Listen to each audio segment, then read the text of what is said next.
Junior Red Cross परामर्शदाता त्रिदिवसीय आवासिक प्रशिक्षण शिविर उद्घाटित 100 वृक्षचारा रोपित एवं 171 यूनिट रक्त संगृहित। जिला शिक्षा कार्यालय बौद्ध भारतीय रेडक्रॉस सोसाइटी ओडिशा राज्य शाखार मिलित अनुकूल अण तालीम प्राप्त जूनियर रेडक्रॉस परामर्शदाता त्रिदिवसीय प्रशिक्षण शिविर पल्ली विकास उच्च विद्यालय लुणीबाहाली ठारे उद्घाटित होइछे।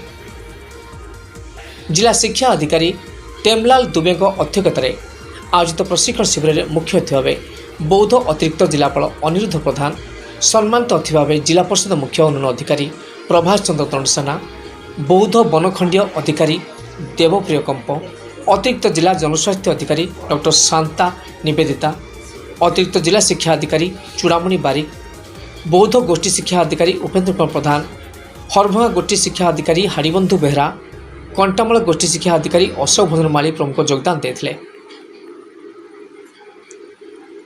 यह प्रशिक्षण शिविर में विभिन्न विद्यालय 60 जन शिक्षक शिक्षयित्री मैंने योगदान कर जूनियर रेडक्रॉस परामर्शदाता भाव 3 दिन धरी प्राथमिक चिकित्सा, विपर्य परिचालना, अग्नि निरापत्ता, सड़क दुर्घटना एवं रक्तदान, परिवेश सचेतनता कार्यक्रम ए विषय सांस्कृतिक कार्यक्रम प्रदर्शन करते।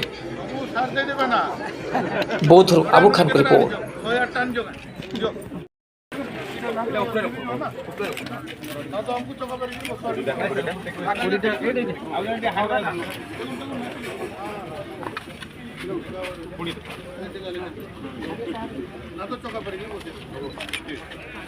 धर दो गछटा सब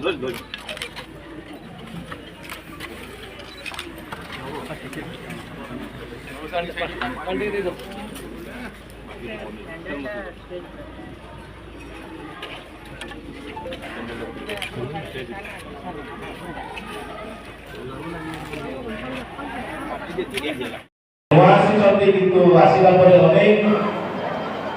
शिक्षा विभाग उन्नति अनेक कथा हाथ को नहीं जड़े दक्ष युव शिक्षा अधिकारी श्रीयुक्त हाड़ीबंधु बेहरा